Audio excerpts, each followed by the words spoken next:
Mhm. Eh ben, dans ce cas, je vous propose de passer à la suite, donc avec Noémie Combalier du Seine-Centre Val-de-Loire pour nous parler des plantes exotiques envahissantes. Je retourne Merci. Du coup, bonjour à tous. Donc, je suis Noémie Combalier. Je suis coordinatrice régionale sur le sujet des espèces exotiques envahissantes. Donc, je travaille pour le Conservatoire d'espaces naturels Centre-Val de Loire, mais surtout pour chaque acteur du territoire afin d'accompagner les actions en lien avec la flore et la faune invasive. Du coup, sur cette thématique de végétalisation, je voulais vous proposer de regarder et surtout de connaître un petit peu le réseau régional sur lequel vous pouvez vous appuyer pour éviter de végétaliser en plantes invasives. Je voulais qu'on passe aussi sur agir contre les plantes invasives présentes et éviter le développement de nouveaux foyers. Ouais. Donc, dans un premier temps, peut-être pour rappel des enjeux. Donc, qu'est-ce qu'une plante invasive? Alors, il y a 4 critères indispensables qui classent une espèce en espèce exotique envahissante. Alors, il faut que l'espèce soit naturalisée. Alors là, je vous ai mis l'exemple de la Jussie. Voilà, un classique des plantes invasives très présentes en région. Il faut que l'espèce soit aussi proliférante. Donc là, l'exemple, c'est celui de l'herbe de la pampa qui fait quand même 10 millions de graines par pied tous les ans. Il faut que l'espèce soit impactante. Donc, la photo suivante est une photo d'ambroisie qui a un fort impact sanitaire, entre autres, essentiellement pour son pollen. Et enfin, il faut évidemment qu'elle soit exotique. Donc là, avec une jolie photo de renouée asiatique. Alors, une petite attention, toutes les plantes exotiques ne sont pas invasives. Donc là, c'est l'exemple de l'œillet d'Inde qui voilà, est simplement horticole, il restera en place, c'est bien qu'il soit exotique. Et toutes les plantes envahissantes ne sont pas exotiques, ou exotiques envahissantes en tout cas. Voilà, l'exemple du chardon qui est une espèce locale, du coup, même si elle vous paraît très envahissante, qui ne fait pas partie de la thématique. Alors, pourquoi on se préoccupe des espèces invasives? Alors, parce que c'est un des 5 principaux facteurs de déclin de la biodiversité. Il y a des forts impacts sur les services écosystémiques et des conséquences sanitaires et économiques à large échelle. Donc voilà, je vous ai mis quelques chiffres clés. Donc, par exemple, les EE sont impliqués dans 60% des extinctions globales d'espèces documentées. Voilà, il y a un coût annuel moyen en France compris entre 44 et 395 millions d'euros par an. À échelle peut-être un peu plus locale, sur le diapo suivant. Alors, par rapport aux communes, vous pouvez vous retrouver avec un coût important pour la gestion et la réparation de dégâts. Voilà, une élante qui soulève un enrobé, ça va vous causer des problèmes financiers. Ça peut aussi avoir un impact sur la dégradation du patrimoine naturel et culturel, une banalisation des paysages, des populations monospécifiques à la place de prairies remarquables, par exemple.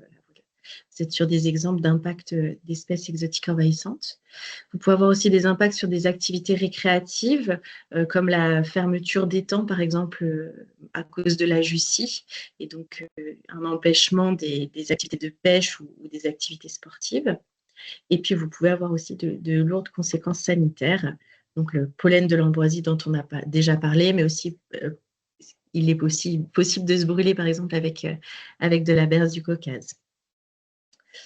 Une autre raison de se préoccuper des espèces exotiques envahissantes, c'est la réglementation. Alors, il existe une réglementation européenne qui définit une liste d'espèces qui est amendée régulièrement. Voilà, donc la liste a été complétée pas plus tard qu'en juillet de cette année. Et en fait, ces listes d'espèces exotiques envahissantes, par rapport à ces listes-là, sont interdites dans l'Union européenne d'importation, de transport, de vente, d'achat, d'utilisation et de libération dans l'environnement. Ces réglementations européennes sont traduites en droit français sur le diapo suivant. Voilà, où effectivement, il y a des arrêtés qui sont ajoutés régulièrement. Le dernier diapo en lien avec la réglementation est lié aux arrêtés préfectoraux. Donc, vous avez des arrêtés préfectoraux quasiment sur tout le centre Val-de-Loire en lien avec les ambroisies, à l'exception du Loiret pour le moment. Et vous avez aussi des arrêtés préfectoraux, donc avec obligation de lutte pour la berce du Caucase, sur le Loir-et-Cher et l'Indre.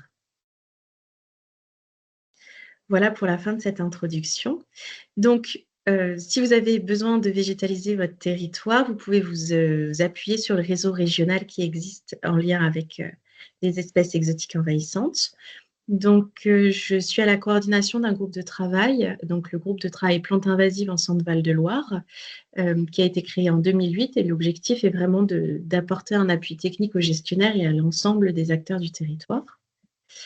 Nous sommes en lien, sur la diapo suivante, avec le Conservatoire botanique national du bassin parisien, et nous sommes même plus qu'en lien, nous sommes en co-animation en fait de ce groupe de travail. Donc le Seine-Saint-Val de Loire s'occupe du pilotage du groupe de travail, des conseils de gestion et des actions de communication. Et le Conservatoire botanique national du bassin parisien fait tous les inventaires et référence tous les aspects en lien avec la connaissance de ces espèces. Et enfin, le réseau régional n'est pas seul, on est connecté avec le réseau Bassin Loire-Bretagne et aussi avec les réseaux nationaux, voilà, en lien avec la lutte contre les espèces exotiques envahissantes.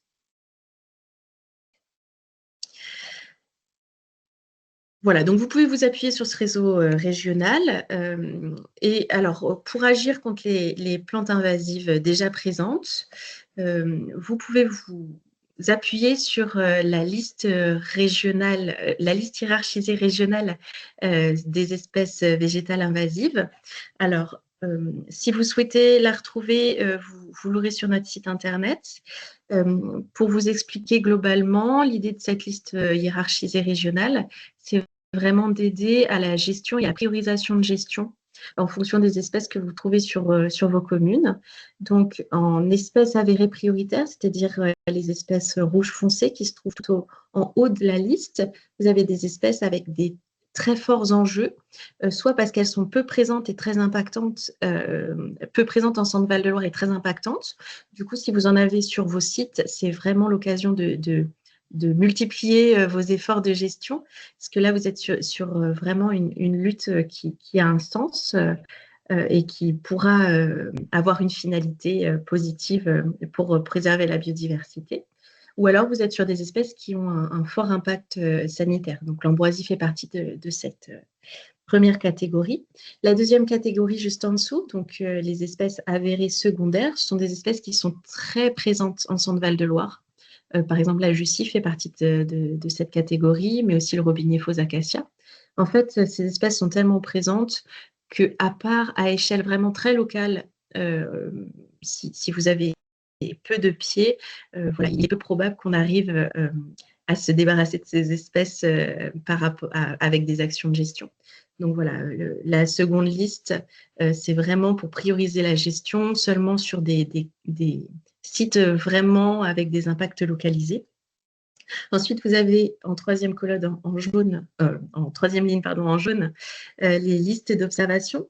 Donc, ce sont des espèces qui sont présentes en Centre-Val de Loire avec des impacts potentiels très importants à échelle locale, mais mal documentés en milieu naturel. Donc, si vous en avez sur vos sites, c'est l'occasion de vraiment agir tout de suite aussi. Et enfin, sur les dernières lignes, vous avez les espèces qui ne sont pas présentes naturalisées en Centre-Val de Loire, mais qui le sont en région limitrophe et qui ont des forts impacts en région limitrophe. Donc, pareil, ce sont des espèces à prioriser en termes de gestion si vous les avez sur vos communes pour limiter la propagation. Voilà pour les priorisations de gestion. J'espère que ça a été clair, sinon vous n'hésiterez pas à poser des questions. Voilà, donc si vous avez des espèces invasives sur vos sites, il vous faudra créer un itinéraire de gestion avec des réponses à de nombreux questionnements à prévoir en amont pour pouvoir ensuite gérer, évaluer vos actions de gestion et recommencer ensuite sans se décourager. C'est pour ça qu'avoir un itinéraire de gestion est aussi important sur le sujet des espèces invasives. C'est que souvent, c'est de la gestion sur du très long terme. Donc, parmi les questions à se poser, voilà, on vous a mis une petite liste non exhaustive de ce qui est possible. Les enjeux écologiques, économiques, évidemment. Est-ce que la population s'étend ou non? Si vous souhaitez construire un itinéraire de gestion et que vous n'avez pas forcément toutes les cartes ou que vous ne savez pas par quel bout prendre cette problématique, n'hésitez pas à nous contacter. On peut aussi vous accompagner pour définir justement ces itinéraires de gestion. Enfin, sur la diapo suivante, on voulait mettre en avant le fait de prendre en compte les déchets de plantes invasives avant de se lancer dans toute gestion. Parce qu'il y a beaucoup de spécificités sur le traitement des déchets de plantes invasives. Et surtout, lorsque vous aurez des graines, c'est beaucoup plus difficile de traiter en fonction des espèces. Végétales invasives, beaucoup plus difficile de faire un traitement des déchets si vous avez des graines. Donc, à voir au cas par cas de l'espèce. Enfin, une petite parenthèse sur la sécurité. Lorsque vous agissez sur des plantes invasives, je vous ai mis quelques exemples de problèmes sanitaires. Donc, l'ambroisie à feuilles d'armoise qui a un pollen allergène et même allergisant. C'est-à-dire qu'une personne qui n'est pas forcément allergique à l'ambroisie peut le devenir avec le temps. La berce du Caucase peut causer de graves brûlures si votre peau entre en contact avec sa sève. Et l'élante a une sève allergisante. Donc voilà, bien porter ses EPI lorsque vous faites de la gestion d'espèces invasives. Et enfin, le dernier point pour la végétalisation locale, c'est d'éviter le développement de nouveaux foyers de plantes invasives. Donc, dans cette étape, il faut pouvoir limiter les plantations d'espèces invasives. Donc là, on a fait un petit focus sur les espèces invasives horticoles. Donc, vous pouvez encore trouver, alors soit à la fête des plantes communales, soit parfois même en jardinerie, car elles ne sont pas toutes réglementées. Les 6 que vous avez là ne le sont pas, d'ailleurs, si je ne me trompe pas. Donc, vous pouvez encore en acheter si vous n'avez pas en tête que ces espèces sont invasives, c'est encore possible de les acheter. Donc, Érable negundo, Robinet acacia, Solidace géant, Cerisier tardif, Noyer du Caucase, Herbopéruche. On vous conseille de limiter leur introduction pour limiter les futurs problèmes de gestion. Sur la diapo suivante, vous en avez 6 autres, les instaires invasifs, Mahonia foux, Saint-Foin d'Espagne.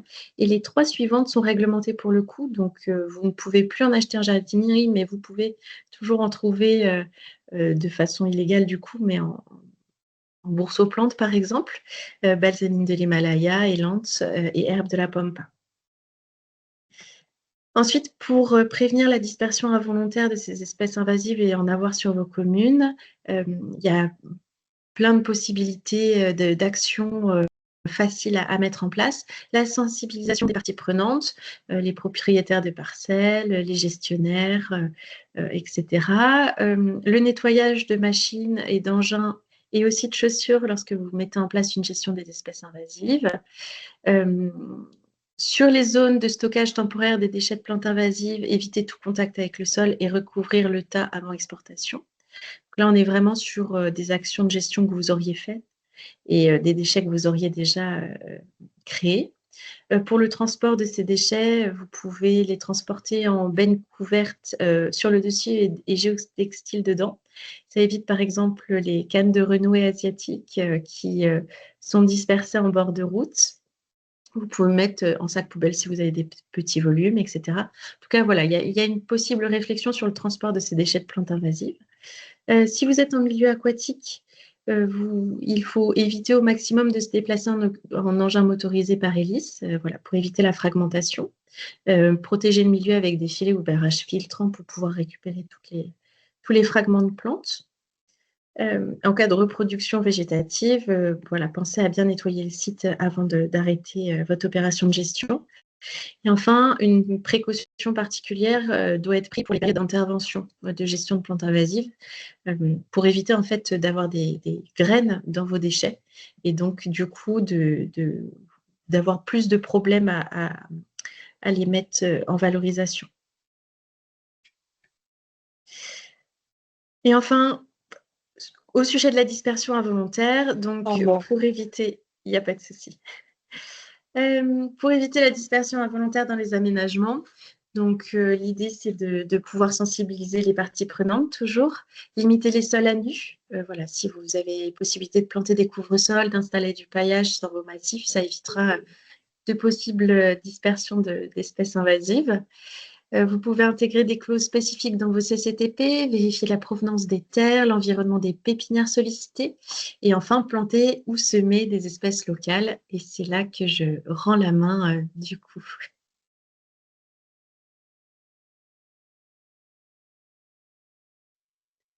Je vais en profiter pour prendre la parole. Il y a une question, Noémie, dans le chat qui concerne l'herbe de la pampa.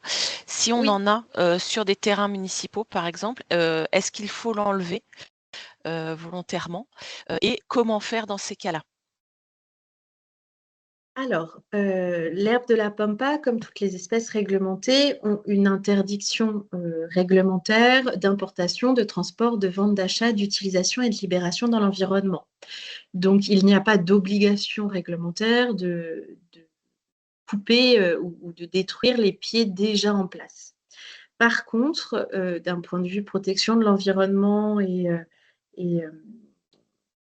comment dire, intégration dans la politique générale régionale, il est conseillé de bien surveiller aux alentours de ces pieds d'herbe de la pampa, être sûr qu'ils ne se développent pas ailleurs à proximité.